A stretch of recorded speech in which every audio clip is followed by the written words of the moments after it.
Yes, we'll get the monsters then. We're giving them free free admins. Like purity on blends. There's some labs that claim they can test it and they'll put it directly on. Do you guys? I've never seen a COA where it shows like purity, content, and like percentage. Well, how would you determine that? If you have multiple peaks, like Right. if you have multiple compounds, you have multiple peaks in your chromatogram. And well, how do you determine if there's an impurity hidden in the other peaks? I mean, it's a sort of slippery slope. Okay. Because you can have, if you have a single peak, of course you can have an impurity hidden within that one peak too. Okay. But if you have two, you can sort of assume that nothing is hidden within them, and you can probably stay to purity. But then you have blends of 3, 4, 5 things even. Right. So like lipo products have like 12 ingredients. And Yeah. Oh, like, wow. How do you even define purity on that one? Right. So when you guys do it, do you just do? Is it mg per ml? Do you guys do that, or is it just like identified versus not identified for those COAs? Well, for blends, we just determine in the depends on what the client ordered. We determine either whether it's there or not. Gotcha. Or the amount of what it's supposed to be in there. Yeah. But regarding the purity, well, you can really, it's difficult to define purity as it is. Right. For example, you have a compound like raw powder. Yeah. And then what do you define as a purity? Because if you have a raw peptide, it still usually has some sort of fillers or excipients in there. Yeah. It can have leftover salts. So when you measure a raw peptide and you check the graph, and only thing you're going to see on the graph is going to be the peptide itself. Oh, I draw like a monkey. It's ignore okay. that. Still, even if it's raw, pure peptide, it's still going to contain moisture that it sucks from the air, salts, but you cannot see these things on HPLC. You cannot even see this thing on the LCMS. Okay. Because, well, the LCMS, liquid chromatography mass spectrometry, it dissolves the sample in water, among other things. So how are you going to tell the moisture in the peptide? You cannot tell it from here. Yeah. And some peptides, they just suck in moisture like crazy. Okay. So you have a powder, you have 1 gram of powder, but 20% of that is just moisture it sucked in. Okay. But your peak, your graph is going to show nice 100%. Okay. So even defining purity is rather difficult concept. Right. For anybody that does it, you're taking a guess. You really don't know based on like those peaks if there's impurities or not. Yeah, so exactly. That's the reason you guys don't like report it, kind of thing. Yeah. So if you're having a pure substance, usually what do you need to do is to compare. For example, you weigh out 1 gram of your sample and you compare it to a standard. And if you measure, for example, 800 milligrams. Instead of, and you weighted 1 gram, you can know that your compound is actually 80%. But then, if your peak is, let's say, 99%, then what you're seeing here are probably peptide impurities. So for peptide raw powders, we provide 2 numbers. One is the actual peptide content within the powder. And the other one is the actual peptide purity, which usually is much higher number. Because what you can be sure that you see the peptides in here. Because the peptide bond is absorbing the wavelengths that the HPLC detects. So you get 2% with raw peptide powders. Gotcha. But with finished products, like a peptide vial, I don't have any to show, but what you're seeing in the vial is not really the peptide itself. It's usually the fillers, excipients. It's usually mannitol, the most of it. So you are not weighting it. You don't know the actual content of the vial unless you scrape it out, which again is suboptimal because it's very difficult to scrape everything out of the vial. And well, so it's not really possible to get this first number at all with peptides. So only one you can get is this one from the graph. But if you have multiple peaks on your graph, so if you have 3, I really draw like a monkey. It's like a. So if you have 3 peaks. And you see this, the second one I drew. It's obscuring this little impurity I drew here. So how exactly do you define purity out of this? Right. So, and where do you draw the line? Like, if there's one peak, it's okay. That's the industry standard with how you evaluate the purity with peptides. But if there's multiple of them, there's no real industrial consensus. I mean, Gotcha. you can make up stuff like there are other peaks that you can see. So you measure these three, I know, and these I don't. So I just count these as impurities into this number. Right. But there's just someone making stuff up on the go. Gotcha. I mean, so as long as they're clear on what they're doing with the clients, it's okay. But most of these labs, they're unable to even define what they're doing at all. So you can have the whole blend, something like CLO, right? Like the entire blend, you'll give it a purity of 99.8, whatever it tests at, right? But you going off those like little graphs, because there's multiple peaks, you're just guessing kind of on each individual component. And especially with, well, most of the labs, they're not even able to, you have GHK copper, and they're not even able to separate the copper from that one. Yeah. So when we're doing that, you actually, in most of the graphs, you see the copper and the GHK separated. Right. And with most of the tests, you cannot even separate it too. So that's the actual issue with most of the labs too. I mean, if you do it badly enough, your purity is always going to be great. Gotcha. I've seen like an ISO certification specifically for like HPLC testing, but it has to be within a certain scope. Have you guys ever looked into that, or like? Well, not really. Or generally getting these accreditations. Right. We would have difficult time with that because it adds additional bureaucratic load. Right. It brings very little. You see, we get our scales accredited. We check our measurements with the same methods that actually is required. So it brings very little benefit to us, but it brings additional bureaucratic load. Like it might require some documentation written in a specific manner that's not very suitable for us. Right. But generally, most of the stuff, like it's mostly you have to document everything. Right.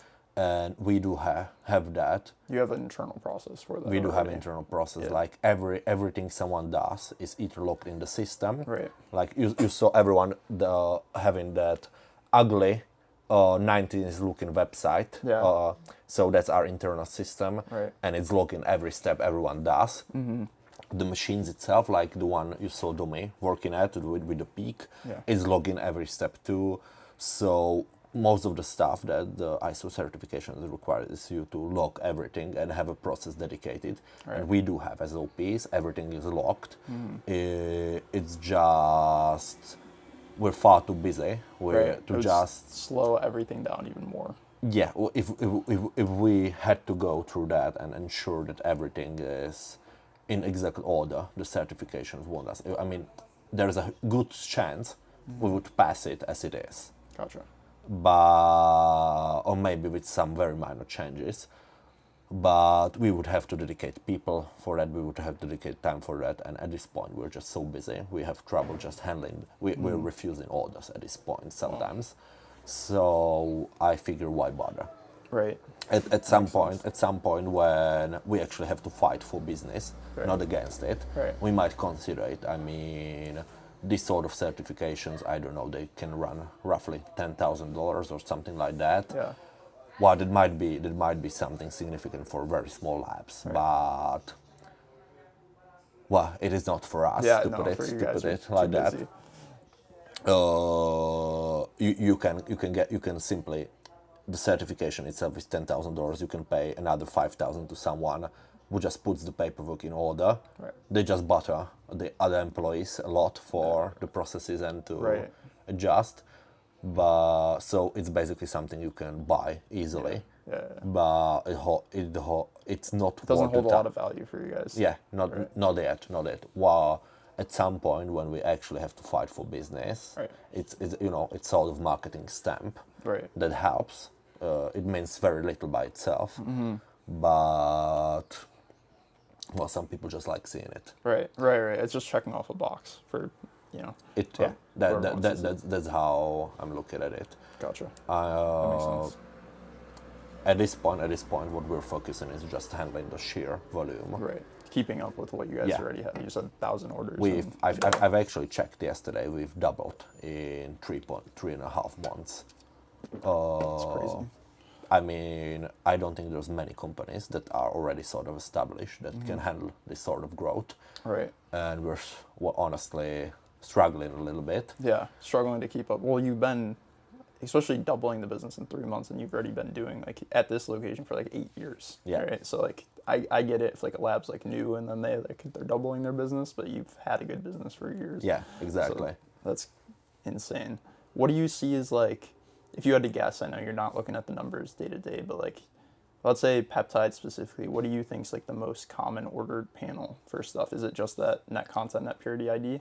Well, we do so many interviews. I actually had to create some tables for the media. Yeah. I can send it to you. Yeah. We do have the most tested. We do have more tested peptides in there. Okay. I think it's 2 or 3 months old, the presentation already. That's fine. But the general trend is still there. Just have to figure out how to. Yeah. Don't worry about it right now. You can always shoot it copy to me link. later. I figured it out. And that's a presentation we have. Okay. And it's listed. It lists the most commonly tested things. It lists 2023, 2024, 2025 years. Gotcha. Yeah, because you have all that. That's all in your system, anyways, right? So we started a new system in 2023. Okay. So we can make good statistics. Gotcha. Since then. And well, for the peptides, the most tested by far is tirzepatide and Rita. Yeah. And then from the other ones, it's BPC, GHK, semaglutide. So that's the ones we're seeing the most. And of course, the most common test is the basic one for amount and purity. Right. Do you? I kind of asked earlier. So you guys don't even offer like, we talked about rapid sterility versus 14-day. Do you do like a PCR, like a rapid sterility, or no? If you get sterility through you guys, it's just 14 days. The sterility, it wasn't high enough volume to warrant that. Right. We can do fast detection methods like we have incubators, and it's not as fast as PCR, but you have these stains that stain red when there's actually something living inside there, and it makes it detectable much faster. So we can probably push it down to 3 days. Gotcha. But the interest in that, we're not seeing. Well, we haven't really checked it out with people. Yeah. But it's less reliable. Right. Well, because like you said, some stuff just grows so slow for like the sterility process. And the stains themselves, they're slightly toxic. So if there's something that's very sensitive to these stains, you can kill it with the stain itself. Gotcha. That's supposed to show you how fast something is growing, whether something is growing in there. The PCR is great, but that one is extremely sensitive to any sort of contamination. Right. Because of its sheer nature, the more sensitive test you get, the less room for error there is. So I'm not really keen on doing that. I mean, honestly, most of the labs that I've seen doing sterility testing haven't been able to show a laminar flow hood even. So if they're doing PCR out of that, they're not doing it in a sensitive environment. There could be. I don't know how they're running these tests without the flow hoods and stuff. Like you see in the room, there was nobody there. It was being sterilized with the UV light. There's forced air. Ventilation there too, so the chances of contamination are the least possible. Right, and you guys even cross-check by running a swab and making sure there's nothing. I don't know. I see a lot of labs that are you have a lot of these labs that are single-person labs, and they offer pretty much everything: endotoxin, sterility, mass and purity. Can't really imagine a single person in an old nail salon doing that. Yeah. No, for sure. So, what do you think, with all like the stuff that you have right now, if you had to guess like how much equipment, I don't know, last time you threw out a number of like how many HPLCs you guys had going at once? Well, Right now we have roughly 10 HPLCs total. And I don't know, I think our total equipment is between $3 and $5 million. Okay. Yeah. But yeah, just an estimate. With a grain of salt. Right. And then, some stuff goes down, you have to repair it, all that stuff going through. I mean, even the small equipment, we have lots of it. It adds up. No, for sure. I think last time we talked, there was that one sample of TERS that the endotoxins was just like crazy on. Tirzepatide, the T30, I think it was the T30 orange top. There was that. Like, what tests at this point, with everything you've seen, do you think endotoxin, like, I think you said sterility first, after like the basic tests, and then and then endotoxins maybe? Well, that one was an outlier. Right. I mean, it's still pretty rare to see a terrible result with endotoxin for peptides. Right. But I was even convinced that the endotoxin testing is rather useless. Right. But the failures proved me wrong. Yeah. And I have to admit that. Probably the sterility.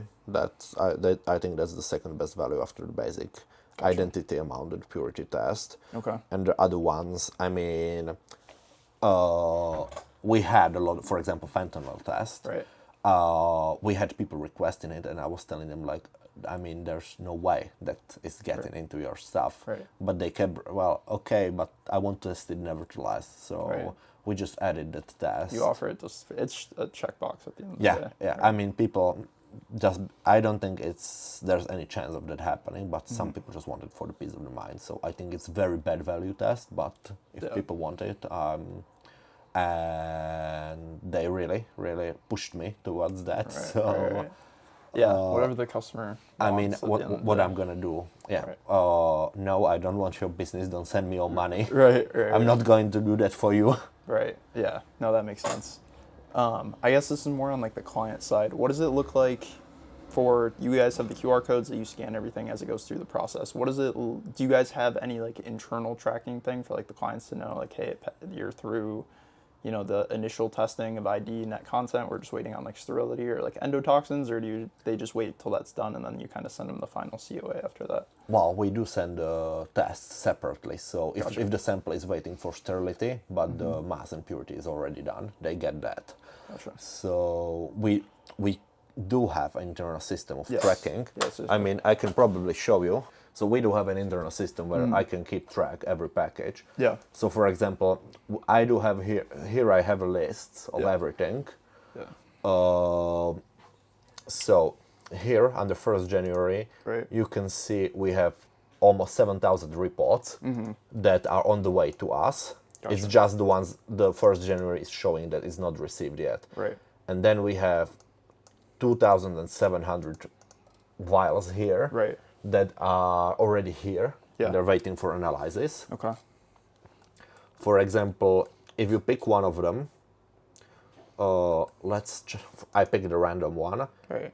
You can see it was tested. I'm just going to hide client data. You can see it was tested on the 16th. Right. So yesterday, the first test ran at 5 a.m. in the morning. The second one ran at 6:49 in the morning. Yeah. And this is the HPLC test. This is the GCMS test. Right. They line up.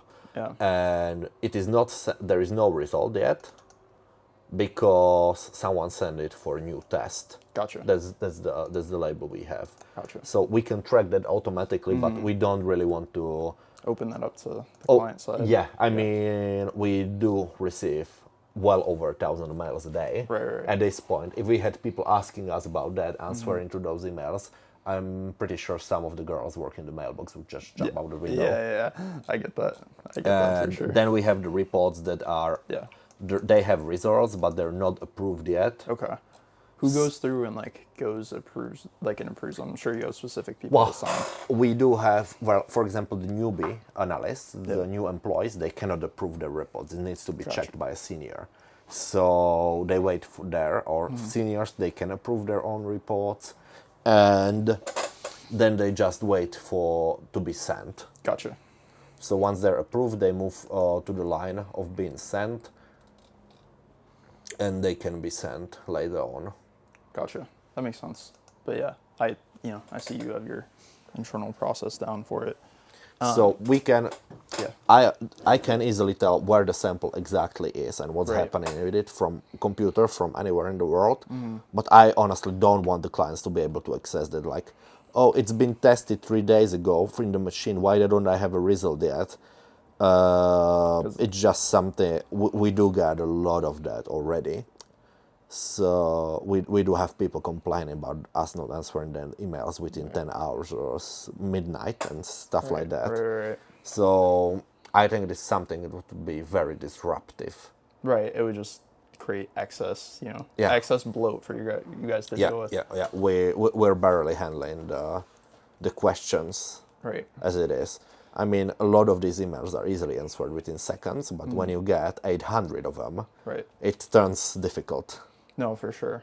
That actually brought, when you were going through that, for the actual like pictures on the COA, I noticed like that's something the client has to request, right? As like because there's the normal lab report that you see that just has like the numbers and the. Well, the pictures are now by default on the report. By default, but so they can if they're select to not have them there, off. the clients can request to have them taken off. Okay, and that's not like extra for the thing, like the No. pictures on there by default. Because I'm assuming you have to take those pictures anyways for just internal reporting, like you said, with the cameras and everything.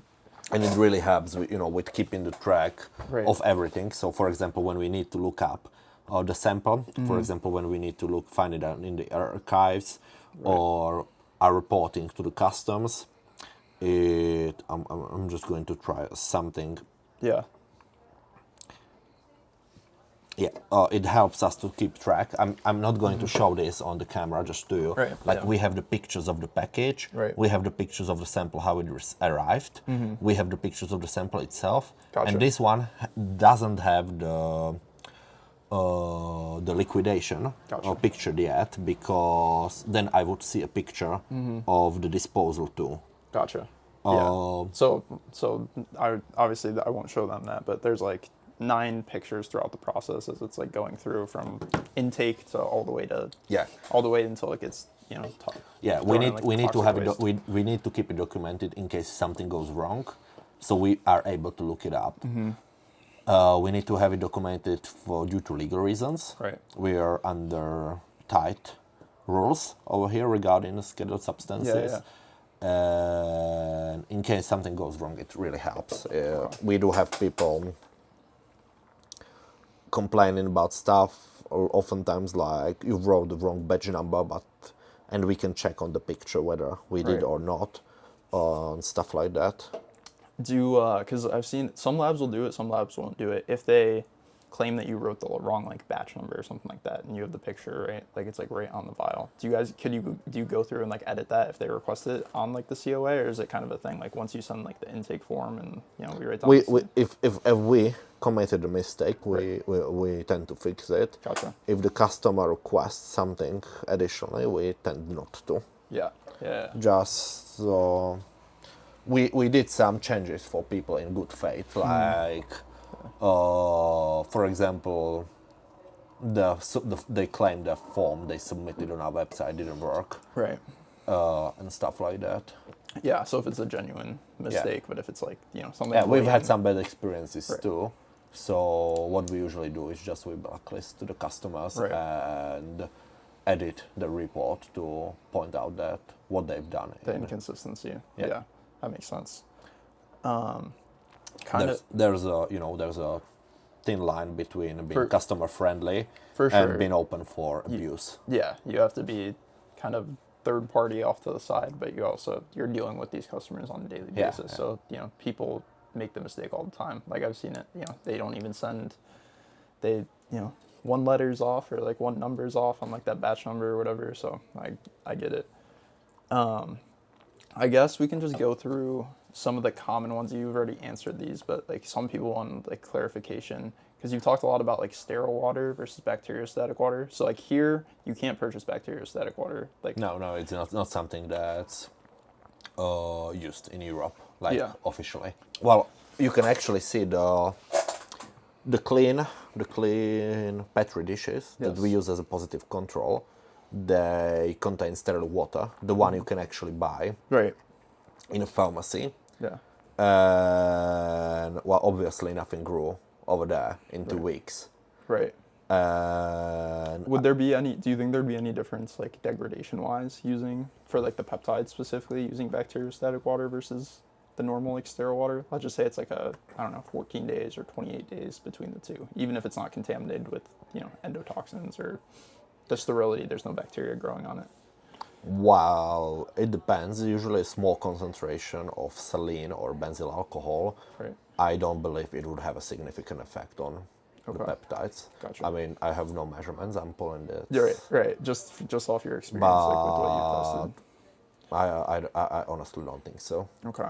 Have you guys done any, I don't know, tests over like? Well, we've had tests for bacteriostatic water done over months to see whether the after alcohol open, evaporates or not.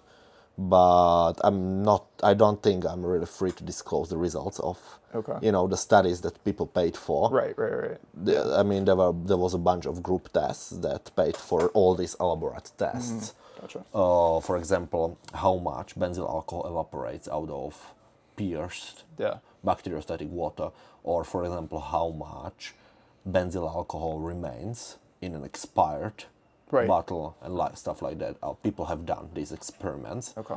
But I don't feel. They paid for those results, so that's their thing. And then another common one. This was way back, but like shaking peptides versus just kind of like rolling them around doesn't really matter at all. Really. I've done all sorts of crazy things with peptides. I've even made a YouTube video where I shake it like it was money. Yeah. And I was unable to measure any sort of issues.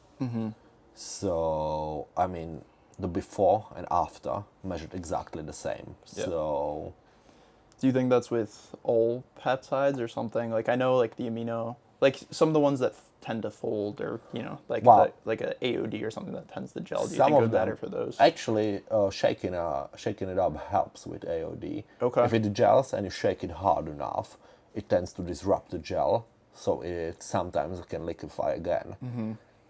Especially if you do it as it starts to gel. Yeah.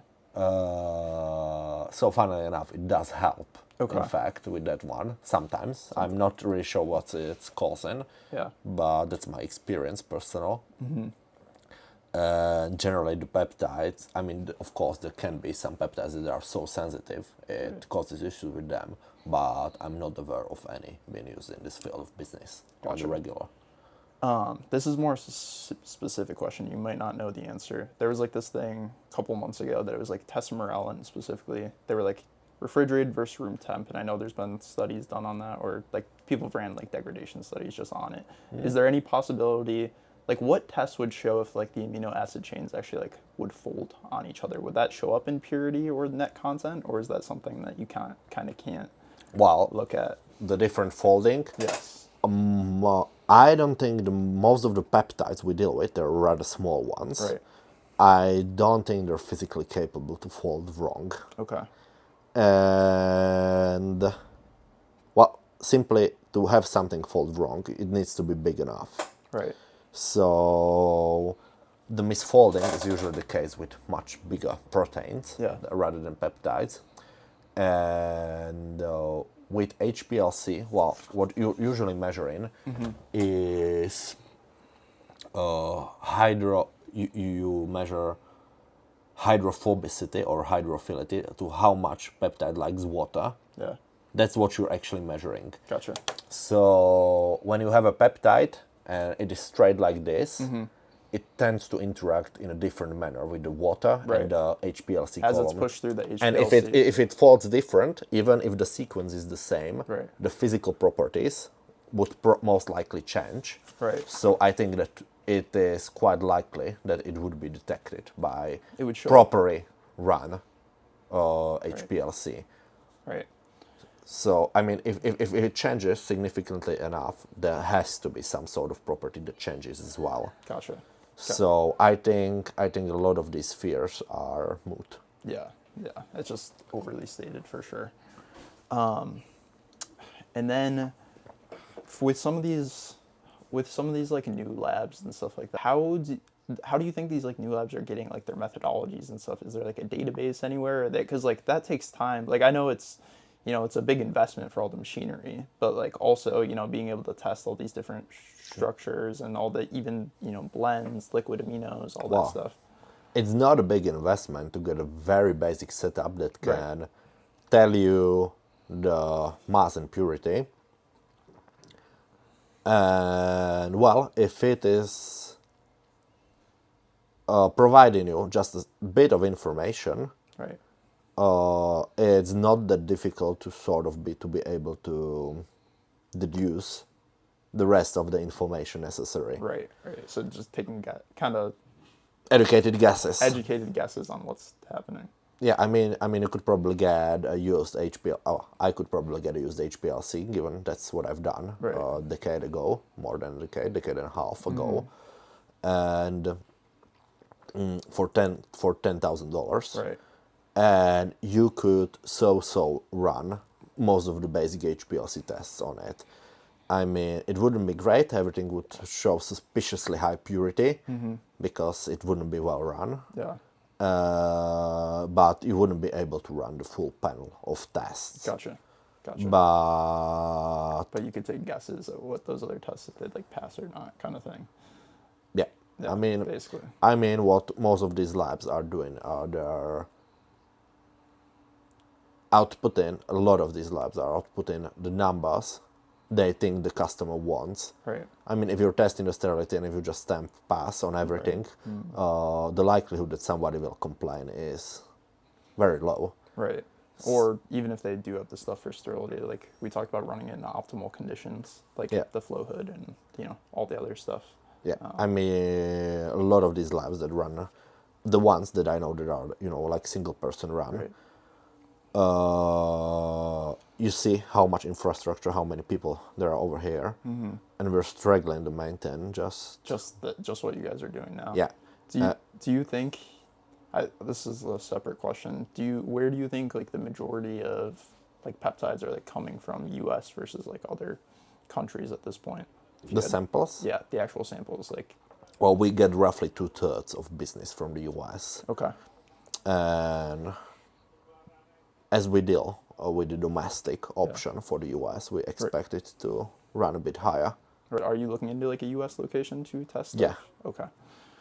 Well, it's still in the talks, but we might be having something lined up. Yeah. Well, I know a lot of kind of even, the clients and stuff, like everybody wishes they want like your guys' standard of testing. I think we talked about this last time. It's just so hard to train people, and like there's very little labs that could handle your guys' volume, especially if you did open a US branch. We've increased our prices recently. Right. Just we haven't changed up the prices for years for most of the stuff, and there's been quite some inflation. The US dollar, it sort of went downhill, and our actual accounting is in Czech crowns. Yeah. So, but what we charge clients is the dollar. Right. So, or the dollar amount. So you have to do that conversion based on yeah. So that went downhill too, and another big reason is we are already taking more business that we can handle. Right. So we increased our prices. We've seen roughly 5. So far, it looks roughly 5% of our clients left. Yeah. And they managed to crush the small labs completely. Right. Just 5% of our volume spread over many different labs was enough to... The turnaround time just goes down the hill because they can't handle it. Yeah, it was enough to overwhelm some of these labs. Yeah. I mean, just answering these emails, dealing with the paperwork, if they're doing that, of course. Making the reports, just the administrative side of it, the communications is difficult enough. Right. Do you think most of your business would sway, let's say you open the US side, do you think like a lot of those US customers are just going to send to that new domestic office, and then you guys will kind of be a little bit less busy here and like deal with more of the international stuff, or how do you picture that playing out? Well, I'll keep that to myself. Right. It's all right. We're still dealing with the details, but there's a lot to work out. Yeah, we're hoping to, again, corner the market even more. You started testing you said when you were in your college dorm room, so how many years ago was that when you started? Wow. like offering it to your friends? I started this like business still at high school, to be honest. That's been 15 years ago. Okay. So I was going to say, nobody's been, especially in this space, testing as long as you guys do. And then I can imagine too, like the US side, you probably still wouldn't be able to accept like, because you guys are able to do like the anabolics here, like HGH and stuff. We wouldn't be able to accept those in the US. Gotcha. Is backwater also a part of that they can't do in the US? Because I know certain labs will test. There's two things, like backwater and HCG. Like certain labs in the US won't test. I honestly don't know about that. Gotcha. I just know for anabolics you need DEA, I think, or FDA license. Gotcha. And they're just not giving it to commercial labs at all. Right. It makes sense. Okay, one more like super common one, because I know you guys have done the degradation studies, room temperature versus like refrigerated and stuff. When those peptides do degrade, even if it's a small amount, 2-3%, let's say it goes from 99% to like 97.9 or something over the course of 2-3 months or whatever. Is there like cause for worry there when it gets below like a certain purity level, or is that just the amino acid? Well, it's mostly the changes like, oxidation, etc., which by themselves are not harmful. Gotcha. Of course, some of them might inactivate the efficiency of the compound. Some of them might turn out to be more immunogenic than the original compound, but the general likelihood, as a rule of thumb, there's no reason to think that. There's no inherent like worry there. Yeah, there's no inherent danger that's coming from that. Gotcha. Different peptides have different percentage purities. I know like HGH is one of those ones that tests like a lot of the times you'll see it out there like 96 to like 98% in there. Like if you had to assign it to like peptides or something like that, if you had to assign an arbitrary pass to it. Well, you do for GH, it's an actual pharmaceutical substance. You do have a limit, which I believe is 89%. Okay. Which is rather low. Yes. And because the pharma, it has a lot of legacy, backwards compatibility. It's difficult to make changes in that, because due to the nature of the business. But generally now the pharma companies, they tend to be a lot better than that. Yeah. But I would say the standard is whatever the market decides the standard is. Right. I mean, for example, with the GH, the general quality of GH on the market used to be not that good. Used to be really bad, yeah. But when the testing came out and people saw that some of the manufacturers are able to consistently achieve, for example, 96-97%, right, on generics the people, the people started requesting that, and they set up a new standard. Right. Obviously, GH is a big molecule. It's made in a different manner than all these peptides, which are made on solid-state synthesis. With GH is usually made recombinantly. So the purity is always going to be worse with the GH. And with the peptides, well, for many of those, for some of them, there's probably some pharma standard available. Right. For most of them, there's none. It's just kind of what the So community it's just decides exactly. Like I said, some particular amino acids are more susceptible to damage, to degradation. So, for example, even if it's a short peptide, but it has such amino acids, or the nature of the peptide is such, it might degrade faster than something else. Right. And what does that look like from the client side when they get those COAs back right now? Well, they just get a link to our website where the report is listed with a picture usually. Gotcha. They can order the raw data, and that's it. We are, again, I like keeping as little there as possible. Because if we send the client all the information we have, like even the simplest test has so much data available that not always straightforward to interpret. Yeah. For example, there might be false positives. Right. Like, the software tries to match the nearest closest hit for impurities. So then you have, let's say, 4 different impurities, which in Rita, which are obviously Rita-related impurities, but because the retention time matches other peptides, you're going to have to bunch in the raw data that are not manually processed. You're going to have, but this is Tirs, this is, I don't know, Adamax, and it's going to confuse people. And what do we end up with? Another 20 mails having to explain this stuff all over again. Yeah. So the raw data, it's a paid service. I mean, yeah. For each, even the simplest test, we have so much data. We have the timestamp of receipt. You saw we have Yes. a picture of the package receipt. We have a lot of pictures of the sample. Each sample has many pictures. We have the data on the cameras. Right. Timestamp. Does all that information with like the graphs and stuff from the individual tests, do you guys keep that too for a certain period of time, or? We do keep that. Okay. Then there's a lot of pages of machine output. Right. So, for example, even for the most simple test, we could probably throw 20 pages of documentations right away at the client, but it yields no benefit to the client without the context, without all the information necessary to interpret that. It's useless for the client, other than making him feel good about having the graphs to look at and a bunch of numbers, but ultimately without the entire context and the experience, the holds zero value. And only thing it does for us is to having to explain this stuff all over and over and over again. Yeah, and just the time waste on your guys' part for the majority of it. So that's why I intentionally choose to keep the report simple. Yeah, that makes sense. You brought up Adamax. That was one of the other questions that I was forgetting.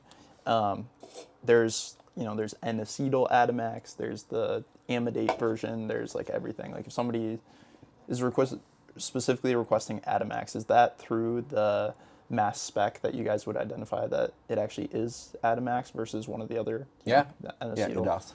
Do you have to like cross-reference that when it comes out of the mass spec to the standards that you guys have, or it's actually rather easy. Each of those amidate or non-amidate, they have a different molecular mass, and the mass spec, it just gives you a number of molecular mass, so all you need to look at that. Okay. And then have you seen, so like Adamax has been one of the popular ones that more people have started like testing, and just in general you've been seeing it pop up more. Is that one different from N-acetyl Semax amidate, or is that the same thing? Adamax versus... Oh, it's a different one. That's a different one. But I would need to check. We have this fancy table. We have where we have the molecular masses listed, so we don't have to look it up over and over again. Right. So we have an Excel table. We have thousands of Excel tables at this point. Okay. Because I was going to ask, because there's another one that's called, it's starting to pop up now, Add a Link. You've maybe seen it or not, but I think, if I'm not mistaken, that one's just the N-acetyl amidate version of Selink. I don't know if that's a completely separate compound like Adamax is. Oh, let me check. I'm trying to... No, you're good. So you have two Adamax versions, 1032 Daltons and 984, which is Adamax that's lacking adamantan moiety. Yeah.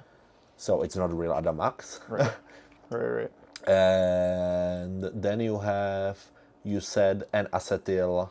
N-acetyl Selink amidate versus... So N-acetyl Selink amidate is 794. So compared to 1032, it's completely different number. It's very easy to tell. You don't even need the mass spec for that, to be honest. And if it's molar mass, 795, it's just an acetyl Selink without the amidate. Without the amidate. Yeah, it's just one Dalton difference, but the mass spec can tell that easily. Okay. So sorry. Yeah, I can. We do have a smart table like this. Yeah. Can you go? Here. Where's the Adamax? Well, Adamax, the molecular masses measured are here. The mole masses are here. Yes. The measured ions are here. Yes. And the acetyl epithalon, Semax amidate, and you see we have nodes here for no amidate. Gotcha. The molar masses, and yeah. Gotcha. So if it is labeled like on the COA as Adamax, that would just be like that confirmed that it's the entire Dalton weight of the 1032. Yeah. Right. Yeah, that makes sense. I've seen like variances for capsules, and like it's mostly capsule testing, like the net content of them, and like there's certain labs that can test the net content. There's certain labs that can test like the net purity of the actual capsule. Like, what does that process look like? I mean, how do you define the purity of the capsule? Right. Again, you have a capsule, and usually inside you will have the active compound. But to fill the volume of the capsule, the pod you are filling, Right. you usually need to add a calculated amount of excipient. Right. So, again, well, what does the purity mean? How can you tell that the pure impurity is coming from your compound? It's not just something that's in the filler that's Right. harmless, unless you're identifying the impurity thoroughly, which nobody is really doing for the costs Right. that people are willing to pay to cover. Right. So for the capsules, it's just The net content Yeah. per capsule. And do you measure that out? We saw the two different scales. Is that like very precise scale, or is it the one?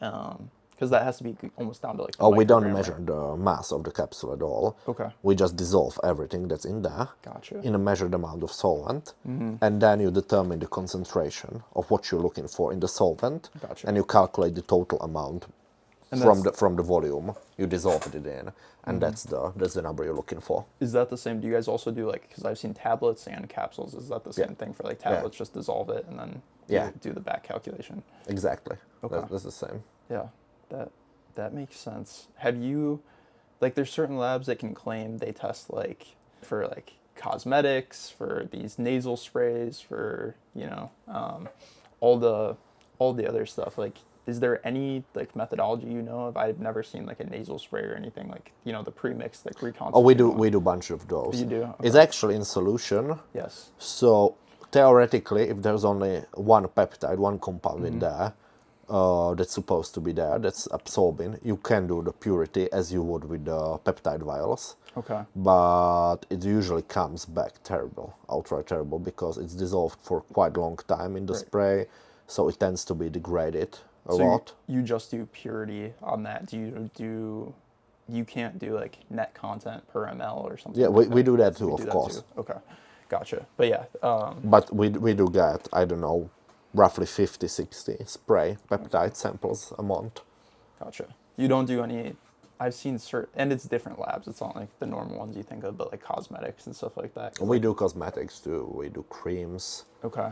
And Stuff. you could test like, let's say they claim it's like 5% GHKCU and like a cream. Do you just test that it identifies? We usually give out the number like milligrams per volume. Gotcha, milligram per ml or whatever it's supposed to be. I don't like using percents because it tends to confuse people, like whether it's percent like per mass, like 5%, is it 50 milligrams per 1 gram, or is it 50 milligrams per 1 milliliter? Right. A lot of them are just like marketed that way. You know what I mean? It's I like, know. like 5%, but like I think it makes more sense on the COA. Just do milligram per ml. When you put 50 milligrams per 1 milliliter, that's pretty straightforward. Okay. So it's harder to argue about that. Of course, with volume, it depends on the temperature. With the volume changes up with the temperature. So usually ours is scaled for the lab at 20 degrees. Gotcha. So the rooms where we do this measurements are, you see this, we keep the rooms Temperature controlled. Yeah, every lab is supposed to be 20 degrees. Yeah. With 2 degrees up or down tolerance. Okay. Yeah. No, that makes sense. I didn't know you guys did. I don't think I've ever seen nasal sprays. I might have seen 1 or 2. I've never seen like the cosmetic stuff. So you do creams? Do you do any? Have you seen like serums and stuff like that too? Yeah. It's pretty rare. Okay. We don't like that sort of samples, but we can do that. Gotcha. Is that the same? Like, I know you separate out some of the HPLCs for anabolic, some of the other ones. Like, what kind of machinery goes into testing? Well, usually the one that can handle the most dirt. Right. Because the cosmetics, the creams, those are not really nice samples to deal with. Right. They have all the fillers. They tend to and all that fall extra everything. stuff. Yeah. So we usually just use the old reliable one. Gotcha. Well, the thing with HPLC is the smaller the tolerances, the faster you can run it, the faster you get the result. That's the most important difference. Right. But the less resistant it is to fouling. Gotcha. So it's a trade-off. Okay, that makes sense.